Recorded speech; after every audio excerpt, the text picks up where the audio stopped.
The Peter Schiff Show. Well, following yesterday's 280-point rally in the Dow Jones, which was the result of the pep talk given by the cheerleader in chief, the head of the central bank, Janet Yellen, right? She passed her baton over to the Swiss National Bank, which gave the party boys another present in negative deposit rates in Switzerland.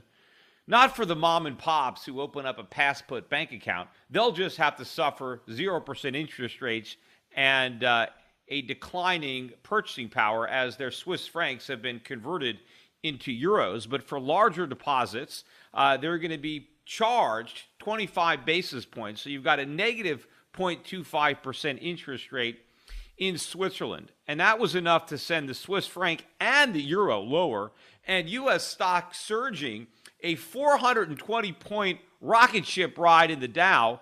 The NASDAQ got better than 100 points. You know, this two-day rally is over 700 points on nothing but central bank inflation, first from the Fed and then from the Bank of Switzerland. You know, this move by Switzerland, I think, has already backfired in that by moving the deposit rate into negative territory, traders are already speculating that the Swiss must know that European QE is coming next year, and they're trying to prepare for it by making the franc as unattractive as possible so people fleeing the euro won't buy the Swiss franc. They'll buy the dollar instead, or maybe gold. Gold prices did surge better than 2% in Swiss franc terms today. They were up less in dollar terms. You know, we're around 1180 in the Swiss franc price of gold. If we get through 1200, that'll be a new 52-week high, but that will also be a major, major breakout, and we could see an explosive move up in the Swiss franc price of gold. And probably if that happens, we may very well break out in terms of the dollar as well. Because even with today's dollar rally, you saw a rally in the price of gold.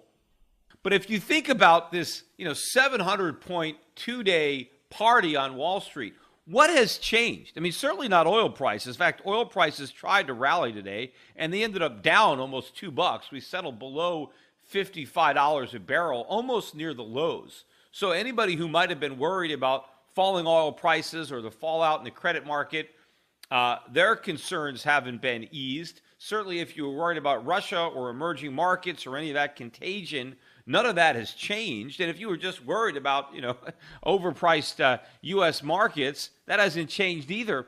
All that happened was Janet Yellen, right, pretended that the economy was strong enough to raise interest rates, even though you have overwhelming data, including more data that came out today, which I will get into, that shows that whatever recovery she thinks she created is already evaporating before her eyes. But rather than believing the real data, all you need on Wall Street is some reassurance from the Fed that they have confidence in the economy. Even though I went over yesterday that no matter what the Fed believes, they're always going to pretend that they're confident in the U.S. economy. So just because Janet Yellen says, yes, I think the economy is strong enough to raise rates in the future, right? But apparently it's not strong enough to raise rates right now, but it will be strong enough in 3 to 6 months. Even though the economic data will probably be a lot weaker in 3 to 6 months than it is right now. So theoretically, if she can't raise interest rates now, why will she be able to raise them in the future when the data is not as good, right? The jobs data or the GDP data is not as good as it is now, and she can't raise interest rates now. But nonetheless, she was confident, and that was enough. But this new jolt provided by the Swiss National Bank, because again, in making the euro less appealing, and that's why I said that this kind of backfired, because now if the Swiss are sending a signal that they're worried about European QE, now traders are more convinced than ever that Europe is going to do QE, even though I don't think they will. But if traders think they will, now they want to get rid of their euros, which puts even more pressure on the Swiss, because now they got to buy even more euros that people want to convert to Swiss francs. But more people want to convert their euros to dollars or to gold or to U.S. stocks, which represent another way that the Europeans or the Swiss can get their money out of harm's way, right, out of currencies that they think will be debased into dollars, which everybody is convinced are not going to be, because they're convinced the Fed is going to raise rates. Why do they believe that? Because the Fed claims that that is what they're going to do, with the caveat, of course, if the data warrants it, and of course they're going to be patient, right? Well, I wonder how long the market will be able to be patient with a patient Fed constantly talking about raising interest rates but never actually doing it. So the prospects of all this cheap money flowing out of Europe, right, lit a fire under the markets. Of course, not just here. The DAX was up 266 points too. The Nikkei had a big run last night. It was up almost 400, but I think that's nothing compared to this 420-point ride in the Dow following yesterday's 280-point. I mean, the 420-point increase was the biggest daily jump since January of last year. But if you combine the 2 days, 700 points, you know, I don't know when the last time that happened. I mean, was it in 2009? Probably sometime back then is the last time you had a 2-day rally that was this big. And again, based on nothing but hot air, central bank talk. Now, we've got some more central bank officials in the U.S. speaking tomorrow. I wonder if they can, you know, prolong the party by just talking about things, and now traders can somehow interpret their words as being a buy signal for the U.S. market.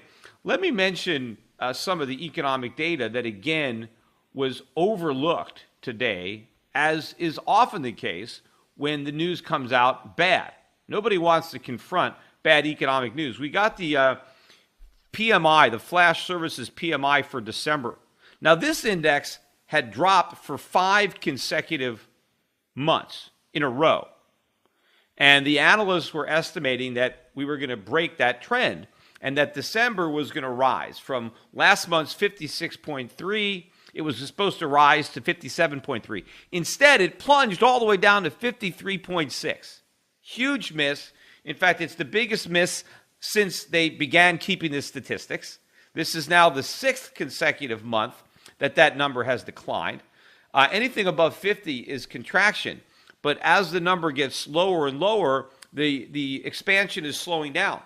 This is now the slowest expansion since February of this year, you know, the middle of the polar vortex.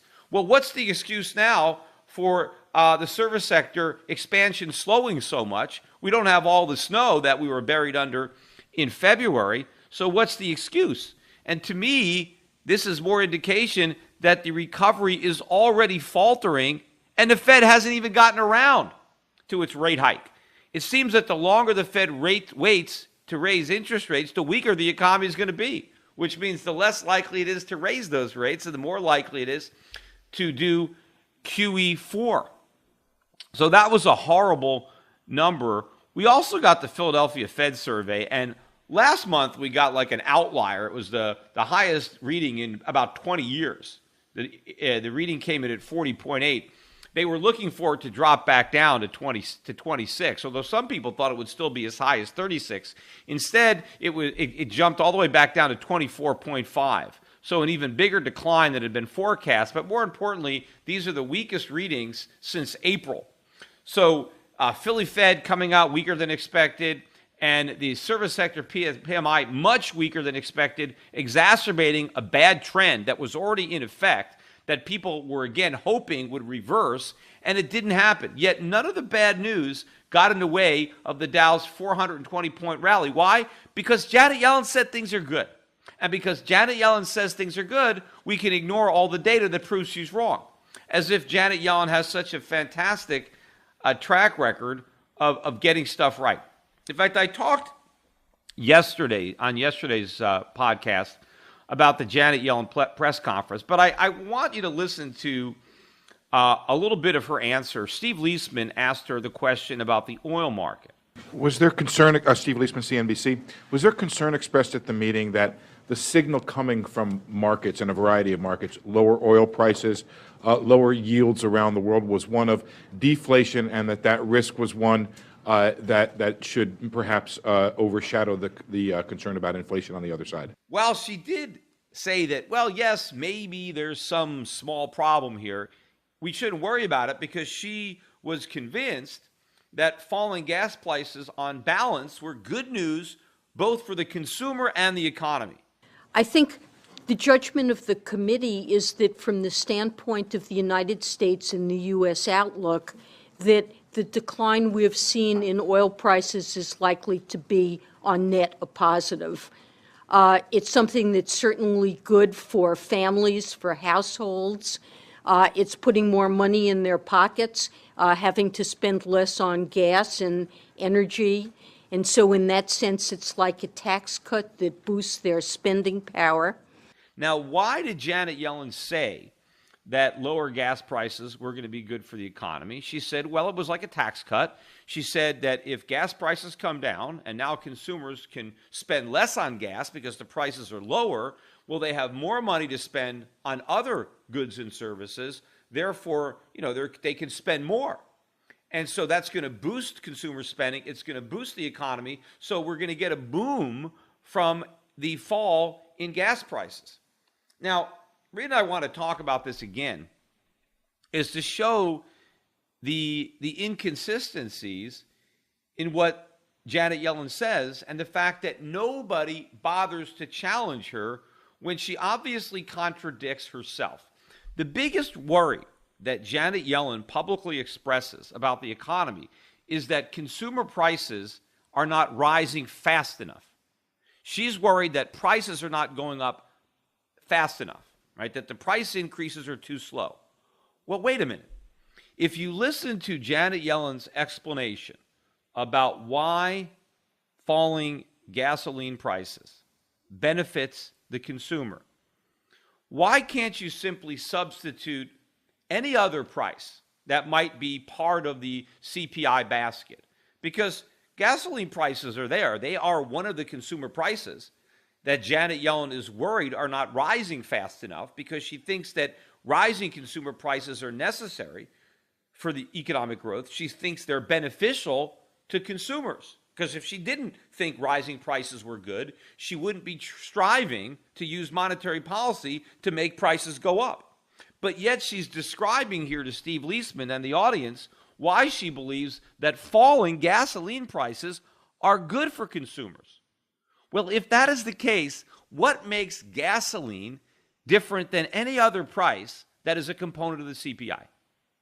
Why doesn't somebody ask her, all right, so Janet Yellen, are you making an exception here? You're saying that if prices go down for consumer goods, if prices go up for consumer goods, that's bad, unless that consumer good happens to be gasoline, in which case it's good. Is this the exception that proves the rule? And then I would ask her, well, can we talk specifically about other prices? What about food? Right? Couldn't you say the same thing about food? Couldn't you say that if food prices went down, then consumers would have more money to spend on other things since food costs them less? Couldn't you say that falling food prices would also benefit the economy? She might have to say, well, I guess falling food prices, that would benefit. Well, then you could say, what about clothing? What if clothing was less expensive? What if consumers didn't have to spend as much money on clothing? Couldn't they spend more money on other things? Then you could say, well, what about health care? What if health care prices went down, right? What if insurance rates went down? What if your utility bill went down? What if consumer electronic prices went down like they already do, right? And every single consumer good, if the price goes down, it's good for the economy by Janet Yellen's own explanation about why falling oil prices. I would like to be in that press conference and ask Janet Yellen for an example of a consumer good that she thinks a decrease in price would be problematic for consumers and the economy, right? Just name one, right? Because she's saying, well, we have to make sure that consumer prices go up because otherwise it's going to hurt the economy. Okay, well, name one product that you're worried that the price is not going up fast enough. Or give me one product. What's this mysterious product where if the price goes down, that's bad for the economy? I don't think she can think of one, at least when it comes to consumer goods. There's not one consumer good that she could think of that would be bad for the economy or the consumer. Well, if that's the case, if there isn't a single consumer good where if the price goes down, that's bad for the consumer or the economy, why is it that if you form the CPI index, which is simply a collection of all these consumer goods, and if the basket goes down, why is that bad? If the price of everything goes down, then consumers have more money to buy everything. They could buy more of everything. It would, of course, it would be good. Yet Janet Yellen, obviously, she speaks out of both sides of her mouth because she doesn't want to say that she's worried about falling gas prices, so she explains why falling gas prices are good. But then if that's the case, falling prices are good, so why is she worried about deflation? The real answer is the real prices that Janet Yellen doesn't want falling are bond prices, stock prices, and real estate prices, financial assets upon which the bubble economy is leveraged. Those are the only prices that Janet Yellen could identify as to where she sees a problem if the prices go down. Well, why doesn't she say that? Because she doesn't want to. She doesn't want to let the cat out of the bag. She doesn't want to say we need more inflation to keep asset bubbles from imploding. So she wants to invent this cockamamie story that we need consumer prices to go up, that consumer prices are necessary for a growing economy, when she knows that that's not true, because she's described why falling gasoline prices are good for the consumer and good for the economy, which, if true, and it is, then you could apply that to every price. There's no difference between gasoline and any other consumer good. The effect is always the same. I mean, this is some mysterious good that is different than all other goods that, well, if any other price goes down, it's bad, except oil. If that price goes down, it's good. No, they're all the same. She just has to make an excuse. And, of course, the other reason why Janet Yellen and every other central banker wants inflation is to bail out the government, to wipe out debt, right? To spare the politicians the political embarrassment of legitimate default. And so she's going to do it for them through inflation. But again, she's not going to say, I want to create inflation to wipe out sovereign debt or to wipe out other debt because we're too over leveraged. No. So she has to make up some BS explanation as to why rising consumer prices are necessary and beneficial. And then when she explains the opposite, when she actually is confronted by a consumer price that's going down, and she explains why that's good for the economy, and the reporters in the room or the reporters not in the room cannot even see the contradiction and even think enough to question it.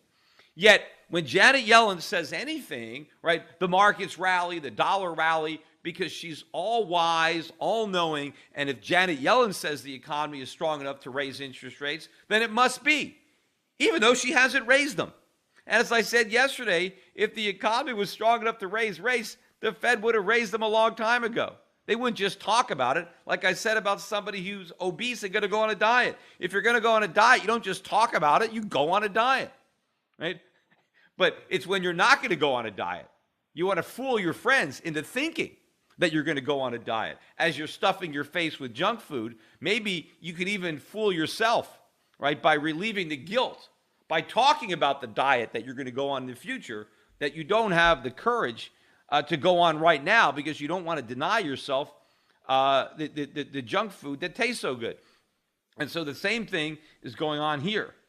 Well, in any event, we'll see how much more momentum this craziness on Wall Street can go. We haven't made new highs.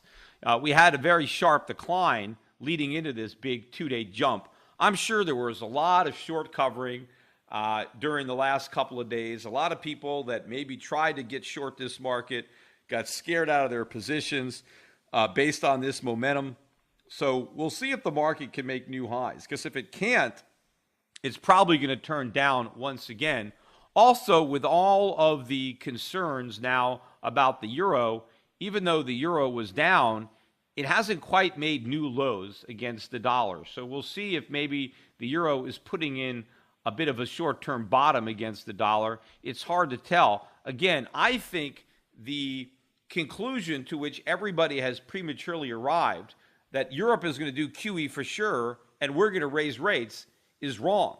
I think we're more likely to do QE4 then Europe is likely to do QE1. That is the reality that nobody is prepared for, but that is the surprise that I think most traders have in store for them.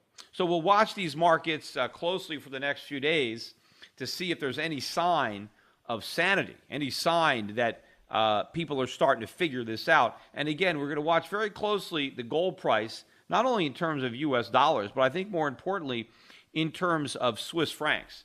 Because the Swiss may have voted down the referendum to save the Swiss gold and save the Swiss franc.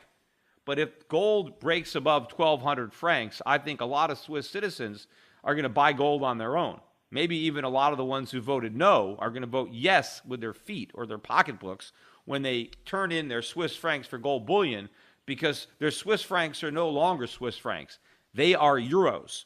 And the one country that has the most to lose if Europe does do QE is Switzerland, because they're going to be left holding the bag, literally, of euros, because they're going to have to buy even more euros by the boatload if Europe actually does that, which is one of the reasons why I don't think they will, because I think the Swiss will have a lot of influence, along with the Germans, in preventing QE in Europe. But it doesn't stop Draghi from talking about it, or other bank officials from talking about it, just like Janet Yellen talks about raising rates, even though she hasn't actually done it. As far as the markets are concerned, it's the talk that counts. It's the rhetoric that counts, because reality, well, none of this has any basis as reality. It's all based on fantasy. So maybe talk is cheap, but not when it comes to the financial markets. That's all you got. Today's financial advisors behave like pro wrestling TV commentators. They scream that the recovery is strong, debt is manageable, inflation is low, and that the Federal Reserve has everything under control. They may be oblivious, but the danger is real. Looking beyond the media hype can open a world of broader investing ideas. Euro Pacific Capital is a registered investment advisor that offers stock-focused wealth management services that closely follow the strategy of our founder and CEO, Peter Schiff. We concentrate on those countries that are more closely in tune with Peter's vision of how capitalism is supposed to work. And these investments are not hard to find, provided you know where to look. Isn't it time you change the channel and let Euro Pacific put a little reality back into your portfolio? If you live in the United States and have $25,000 or more to invest, call 800-727-7922. That's 800-727-7922. Non-U.S. residents access similar strategies through Euro Pacific Bank at europacbank.com. Euro Pacific Capital and Euro Pacific Bank are affiliated companies.